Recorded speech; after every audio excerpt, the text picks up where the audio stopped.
Uy! Kamusta kayo mga repa? It's me Matt, batang Antikeño, factory worker dito sa Taiwan. Isang buwan na nagtatrabaho, wala pa rin ipon. Ito pa rin, nagpapalipid sa salapi. Siya nga po pala, day off po ngayon ng 2 araw. Wala kami pasok ng Sabado-Linggo. Kaya napag-desisyonan ko pumunta dito sa park at umambay. Wala namang gagawin sa dorm eh. Masarap nga magkape ngayong hapon eh. Kaso baka mamaya may kapiling ka ng iba. Nice. Par, 10 buwan na ako dito sa Taiwan, pero malabong maging katet. Alam nyo, ang sarap maging bata, no? Walang problema, walang iniisip. Isipin mo lang maglaro araw-araw, kumain araw-araw. Parang gusto kong bumalik sa pagkabata na wala kang iniisip ng problema. Pero malabo nang mangyari yun. Kasi madami na tayong obligasyon.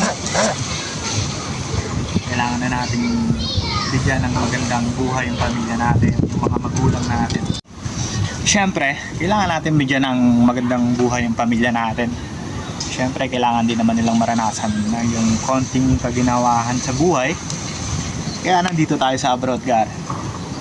Alam nyo, nakakamiss din yung pamilya sa Pinas eh. Nakakamiss din yung mga kapatid mo, mga magulang mo, pero hindi pa pwedeng umuwi. Hindi pa tayo pwedeng umuwi kasi hindi pa natin nagagawa yung pangarap natin para sa kanila. Kaya kung gusto mo mag-Taiwan, kailangan handa ka at buong loob mo. Siyempre, ikaw lang mag-isa dito. Yung sarili mo lang ang kakampi mo, gar. Wala nang iba kundi ikaw lang. Paano yan mga repa? Hanggang dito na lang uli. At ako'y uuwi na. Again, it's me Matt, batang Antikeño, factory worker dito sa Taiwan. 10 buwan na nagtatrabaho at nagpapaalipin sa salapi dito sa bansang Taiwan. Ingat kayo dyan mga gar.